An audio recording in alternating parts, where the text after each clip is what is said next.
Hey, what's good, comic fans? This is Confire Comics, and we bringing you another top 3 of the week. This is a weekly video series where we bring you our personal top picks of the week. You're here with Confire Rich. And I'm Confire Nate. And the first comic we're going to talk about is Star Wars number 9.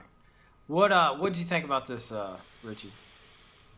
Man, I like this one because it went back to Luke. You know, I was kind of curious what was happening because now he's getting his lightsaber out. He's fighting and everything, and they had this dude jack his lightsaber. Now he's chasing him. And we know he gets his lightsaber back. You know, that's the one thing about reading these comics because you know how this stuff ends up in the future. But it's still interesting watching the story progress, right? And, man, that scene when he jumps off the roof, man. Dude, so he jumps off this roof, and that dude's like, "What? How are you doing this?" And I didn't catch it at first until he hit the ground, and the guy asked him, was like, "Well, how did you do that?" And I'm thinking, oh, he's a Jedi. He's got Jedi powers. Of course he could jump that far.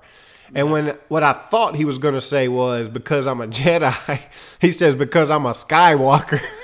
I thought that was really awesome, like, because to me it had two meanings. I mean, obviously it was like, I'm a Skywalker, I can walk on the sky, but ultimately, motherfucker, don't you know my daddy's Darth Vader? It was what I got out of it. Of course I could jump and snatch you up. Even though technically he doesn't actually know that at this point. Yeah, he doesn't know that, but that in my mind, that's what I was thinking. I was like, my daddy Darth Vader, son. Of course I can jump off this building and grab you and pull you off. Boy, you don't know who you're messing with. It was a nice little hat tip to to all the readers. You know, it was neat. I like that part. Another thing that blew me away was that apparently there are giant Jabba-like creatures, huts, that aren't giant fat slobs. Apparently there are huts out there who's ripped. And this hut, if you looked at the picture, this mug had like an 18-pack. Like he was straight ripped. And I was like, I don't know if I've ever seen a hut that was not a big fat blob. I mean, this cat was like, yeah. I mean, he was just he was big, dude. He was a big old guy. I mean, big old arms, man. And they drew this guy with like an 18-pack, all just decked out and stuff. Yeah. And I'm thinking, I don't know if I've ever seen a hut like this. Yeah, I mean, like Jabba's got like the little arms you see he's trying to feed himself, and this dude was like he reared back and was like, Yeah, no, he was a big dude. Hammer fist. It was kind of cool though, but I mean, I like that whole situation because he knocks him out, then he wakes up and he realizes where he's at, and this dude is like, the other huts, they do different things. My thing is that I collect antiques, basically. I collect Jedi antiques.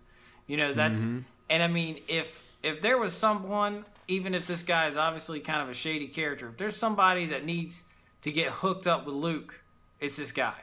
You know what I'm saying? Because he's got all this stuff in there, and I thought the scene where he's like, I want you to open up this one holocron.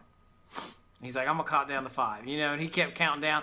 And then finally, he did it, but he didn't just do it. He opened them all up. You know what I'm saying? He opened all the holocron, like all at one time, and it was just like that scene. Oh man, dude, I wanted to see that in a movie. Like that scene right there just gave me goosebumps because I was like, oh man, that would have been an awesome scene to see. Do they really talk about holocrons in the prequels at all? I feel like they might have mentioned it a little bit, but not very much. Like I know from the holocrons because I don't even remember if it was from the Clone Wars or from Rebels. It's probably. I know they have it in. I know they have it in Rebels, but I think the Clone Wars might have had some stuff too. Probably heard it the most often. I don't know if they ever mentioned. I don't think they ever mentioned holocrons in the original 3. If they did not in the original in 3. The I know it was very. Like when they're going back and they're checking the database or something back at the Jedi Temple and everything, I think they might have mentioned it or pulled up a holocron or something. But I know in Rebels, because the kid is trying to open up one. That's his task, is to open a holocron. And like I know how difficult it was that only a Jedi can open it. And he kept trying to struggle. And Luke, who is older than him in age but still new to the ways of the Force, he's still training. Right. Was able to didn't even know what this was, and then boom, opened up every single one of them. So that obviously gives you a little I think it is insight into his power. Right. I mean, the thing with Luke is that he doesn't know how to control his power. He doesn't even know how to call upon it when he needs it. it comes at moments of emotional need. Yeah. You know, so he's basically activating it, you know, like, man, I really need to stop Boba Fett from killing me, like in that one, or, you know, what was it, in issue 5, and he just happened to throw something at him. Didn't even know he did it because he was blind at the time. So, I mean, in desperate times of need, I mean, guy's got a gun at his head telling you, I'm going to kill you, and he happens to use his powers. So, but just like you were saying, it was such a strong moment that he opened all those. He is the so-called chosen one's son. Or if you want to argue that he is the son of the probably, at this point in time, the most powerful, you know, force wielder there is. And so those powers are in him. You know, just think back to the god-awful prequels when they checked little Anakin and said his metachlorian level was unbelievable. Okay, if that's still the case, Luke's got that high metachlorian level too because it's his son. So if we want to mention the metachlorians, which we don't. If we want to mention them, which we don't. But since for all those people out there who are like, what were those things ultimately, called? Luke's got the juice, baby. He's got the juice. Yeah, he's got the power juice, little worms or whatever the stupid thing George Lucas came up with. But even still, aside from all that, we still there was something I found interesting, and I guess I'll say that for last. We'll just jump on over here real quick to going back to Han and Leia, which, you know, they get off of it. And I guess there wasn't much going on with them other than the fact that he was like, yo, I'm a rebel too, you dumb idiot. They coming for me. And so they all had to dip and fly out of there. But it's when R2-D2 calls for help, and they're like, we can't leave him. I know he destroyed the Death Star, but we can't risk our fleet to go save him. And there's nobody here dumb enough to go get him anyway. And then here's Chewie, you know, I'm going to go rip some arms off. Yeah, I go slap. Like, I'm strong too. Well, and that was kind of cool. I like that because you always got, in all the different movies, you kind of got that like Chewie and Luke together didn't have moments. There was Chewie with Han and Luke. There, you know, there wasn't ever just a Chewie and Luke like rescue mission team up. Oh yeah, you know what I'm saying. So I'm kind of excited to see Chewie. Like, dude, I'm gonna go try to rescue Luke. You know, he's my buddy. I'm gonna go help him. You know, and I mean, dude, Chewie's awesome. I mean, Chewie looks better in the comics, I think, than he does. I mean, dude looks huge, man. Like he looks like he can take on that big old hut. Like he's about to, you know, go hand to hand with him. But I always like you know, getting all these characters involved. So I mean, you bring Chewie it's cool seeing all these stories, and they're linking very well these comics back to or leading up to the Force Awakens and tying them into the old animated series. It's already come out, and Rebels and stuff like that, because one thing they keep talking about in this is relics, and which we've already mentioned he's an antique, but those are relics. Those are Jedi relics. Mm-hmm. And as we're, I guess, about to segue into Lando, there's relics in that too, but that's what the Force Awakens is got a lot about. I mean, Kylo Ren is a relic hunter. Right. It seems to be and it, you know, the thing about it is going to make a lot of sense. And I mean, maybe once Force Awakens comes out, we see it, we can do a huge preview and then we can compare. But I feel like that has been a common theme in all of these Star Wars comics. And maybe that's the whole point, is that they get you familiar with the concept of collecting relics, and that some of these relics have powers. Speaking of relics and powers, as we transition into Lando number 4, that helmet or whatever, that mask is an old Sith mask, and there's like, I mean, it grabs that little Panther dude and straight up takes him over, you know, and next thing you know, he's pulling out a lightsaber and he's killing his mate, or took his mate's arm off, you know, and I mean, which confused me because they kept calling them the twins, but then they was like, yo, we're going to have a baby together, so I don't know what's going on. I don't know what Panthers do. But, I don't know. But anyway, to your point, somebody who's super close with, someone that he's super close with, you know, closer to anybody with, without hesitation, chops their arm off. With not just a lightsaber, man, that's Darth Maul's saber. They didn't say it, but that's probably the case. Man, that's Darth Maul's saber. When I looked at it, and I wasn't sure, I had to go back and look. I was like, what in the world? But yeah, that's again going back to the relics. The relics have power. You got Sith relics, you've got Jedi relics, and they're throwing them out there. And I think that's awesome. I had no idea. I was like, yo, it just turned him like that. And I don't know if he's a force wielder, but he definitely activated his hate, and they already know how to fight. So I guess maybe at least they know how to use a lightsaber. But it ended up turning the other one too. Well, another thing about this, I like it. It sets up the fact that all this stuff was the private collection of Emperor Palpatine. So, and as you know from which they don't really explain it in great detail, but from the prequels, you know, he's there, and then he eventually reveals himself. He says very little about how he obtained the abilities to learn the ways of the Sith. Because he's not, I don't care, the way they explain it, he's not a Sith. He is a wielder of the dark power. The Sith is an ancient race that is dead. So he's got all these relics, and now he's learned the powers. If you take any of the stuff that has from the other universe, let's say the whole Darth Plagueis book, that is a great book to read, by the way. Darth Plagueis kind of explains more of that, but this comic is starting to kind of give you an understanding that he also collected all these relics, all these different things, and learned to use the dark way of the Force.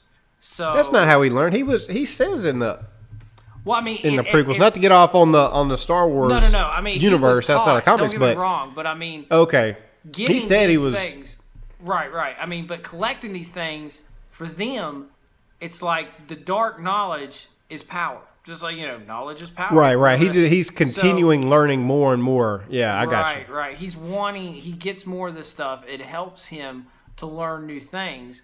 And then collecting them for him feels like he is holding this powerful thing, which makes sense why he keeps it in a private place that no one else can access. Because like we mentioned before, no one really knows that he is actually a Sith or a wielder of the Dark Force. Yeah, so, they don't know he's a Sith, but they know he's a collector because he said as much. Because the little guy, the antique guy on the ship was like, Emperor Palpatine, he's a collector of all things Sith or whatever, of these Sith relics. But I mean, the bounty hunter shows up. Power, but they have power. See, that's the thing that's crazy. I mean, I didn't know that. Yeah, I had no idea. I don't know if anybody really knew that, but that's.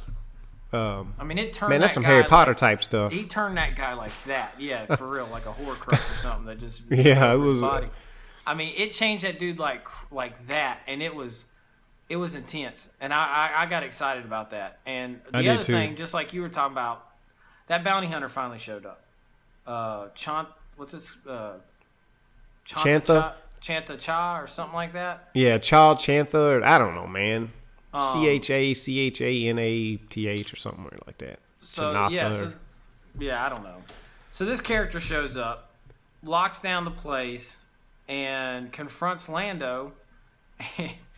In classic, it couldn't have been any more I know. Classic for Lando that he's like, I think I know you. And of course, it's some lady that he's diddled along the way. He done it up to. And then laid it down on. Yeah, so it turns out, Lando's, galactically known in all the circles. So this, I thought that was interesting. I figured we were going to get to know this bounty hunter a little bit more. I think that's interesting to bring that person into and they're always like, oh. So all of a sudden, Lando is more important than a mission from the Emperor. From the Emperor, exactly. Dude, he must have straight up put it on her hard.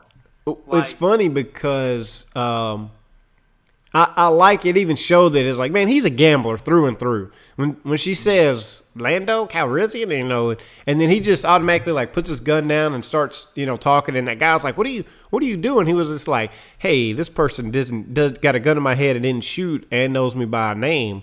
I'll take that bet or whatever. I'll take those chances. Yeah. And I thought it was cool. It was like, man, dude's a gambler through and through. He's always looking for that angle, and then boop, there you go. Oh, hey, what's up, baby? What's up, baby? And then she's like, you dumb fool, you done stole Emperor Palpatine's ship. It's great. I don't know. It was cool. I knew they were going to probably introduce this character. I wasn't expecting this angle, but it made me laugh a lot. Like, it really... Yeah. Again, it's just setting up Lando. Who is Lando? You know, the kind of guy he is. I mean, it feels like, if you ever seen the movie Maverick with Mel Gibson, Lando is Mel Gibson in Maverick in space. You know what I'm saying? Like, just this straight up, like, you know, I'm going to do my own thing. I'm going to, you know, it's just... I love it. I really hope at some point that we see more of Lando down the road, because we only have one issue left.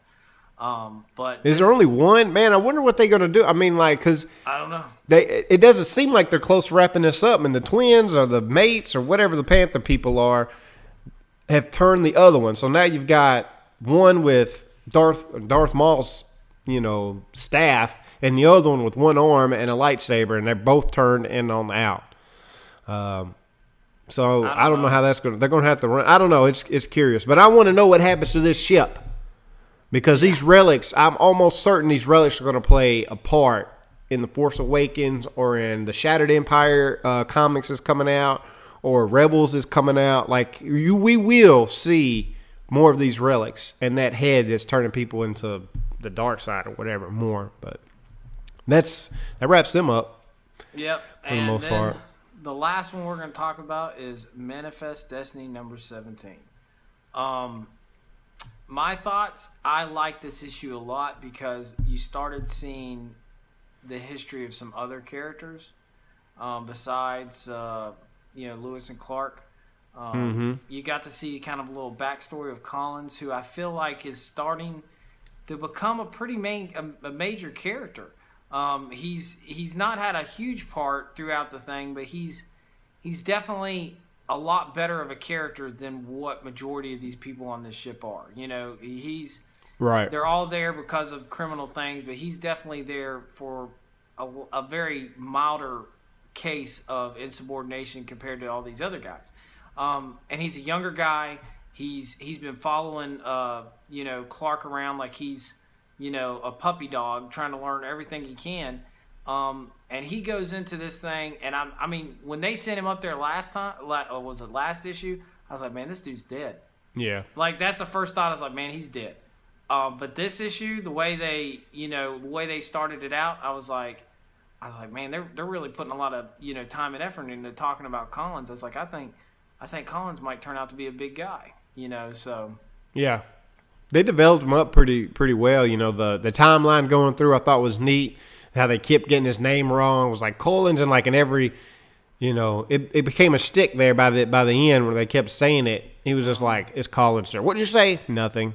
So he'd been overlooked basically his entire life of nothing. And then at this moment, the bird, and Lewis and them as well, which is why he's probably loyal to them, which is why he volunteered in the first place. He feels loyal to Lewis and Clark and wanted to prove his worth and get up there and handle his business. And the bird just kind of confirms that by calling him by his name and goes out there and rips off that thing's head.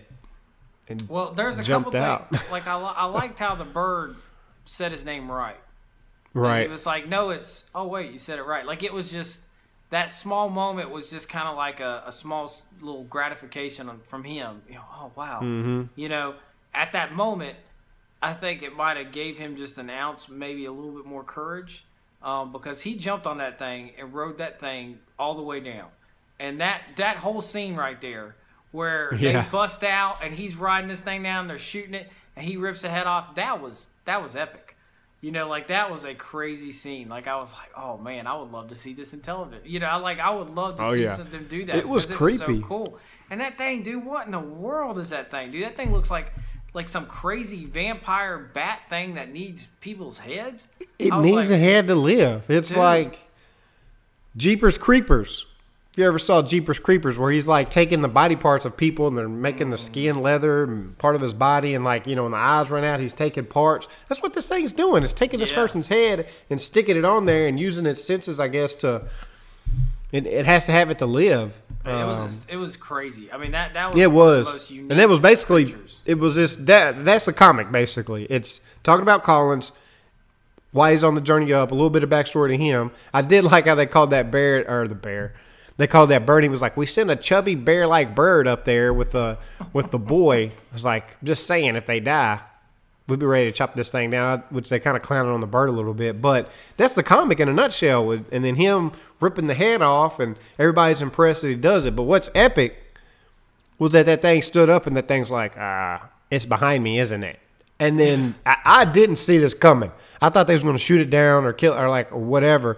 And then he just grabs it by the throat. And then the very next, scene is ripped them to pieces. Mm-hmm. And I was like, oh, snap. And the guy that they killed, I want to say, I can't remember his name. He's been in it since the beginning. He's like a quartermaster or something like that. Like, he's like the next in charge guy below Lewis and Clark. He ain't in charge no more. And he ain't in it no pieces. More. I mean, they straight ripped him out. Another thing to mention that was in this that they really just didn't talk about a whole lot, but they did mention it, was again Saskatchewan's like terror dreams. Yeah. Because she was having those sweat dreams, and it was kind of giving you kind of a look back at like what she, what she grew up. She was raised hard. I mean, that's what I got from her. She was raised hard. I mean, that dude straight up was like, you gonna die or you gonna survive? Like, that's how she was raised. And I mean, it kind of explains why she is what she is. So I mean, this issue was a lot of explaining more about her, explaining more about Collins, and then progressing the story a little bit. Yeah. But I like that because it's been a while since they've really, developed a couple of different characters. It's always been like, moving along here to here. So this issue kind of mixed it up a little bit, and I liked it a lot. This is Walking Dead, but instead of zombies, it's various creatures.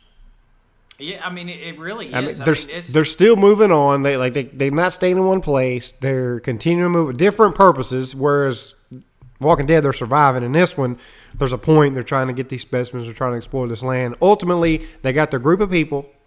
They're moving along. They're encountering these different things. They're getting picked off one by one, and that's causing the group to, one, get closer. And you got different foes. You've got Lewis and Clark who's running this thing, and then you got some criminals, and you got some volunteers, or I guess the volunteers are the criminals. And these different acts are bringing them closer together, and it's picking different people off, and you're going to be left with the core group. The Indian chick, that's Michonne. Yeah. I mean, that's Michonne right what there. Did I say man, I don't even know these Indian names. I got that Indian name all kinds of messed up. The bad Indian chick with the spear, as she will be referred to from here on out. Yeah, you're Indian right. She's Michonne. She's Michonne all day long. And Lewis and Clark is kind of like, I would say Clark is... Man, that's Daryl and Rick. Clark's more like Rick. And I don't know, man. Daryl's all like... Not Daryl, but Lewis is all like wanting to check things out and experimental. I don't know if you could find a character that he really fits in Walking Dead. Yeah, they're not going to fit. They're kind of their own, I guess. But ultimately, when I'm watching this, that's the feeling I'm getting. Yeah, they're going to get closer together. Your core group is going to get a little bit tighter and smaller. But as they get smaller, you're going to start getting tidbits of like, look at his past. So now I can refer to Collins and help other people identify with Collins, and other people identify with these different characters as the story progresses on. You'll get more backstory to the ones that you think are going to survive a little bit longer. So that's pretty cool. But that's our 3, man. It was actually a really good 3 this week, which was Manifest Destiny number 17. And then Lando number 5. 4. And I thought you said there was going to be a 6-issue series. How are we going to have one more? I thought it was a 5-issue series. Maybe it is 6. Maybe we do have 2 more. I'm going to have to look at it. Man, 2 more. Look, we're going to say 2 more because that makes me happy. I hope it's 2 more because that would be a lot. I think it might be 2 more. I think you're right. For some reason, I thought it was 5, and I was thinking of the Leia series that came out was 5. So maybe Lando is 6. So we'll see. All right. So Lando 4. Number 4. And then... where are we at on this Star Wars? Number 9. This is... Dang, is it 9 already? Man, Star Wars 9. So Star Wars 9, Lando 4, Manifest Destiny 17. See, I knew it.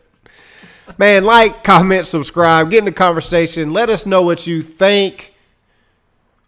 about these comics. What you think about these relics?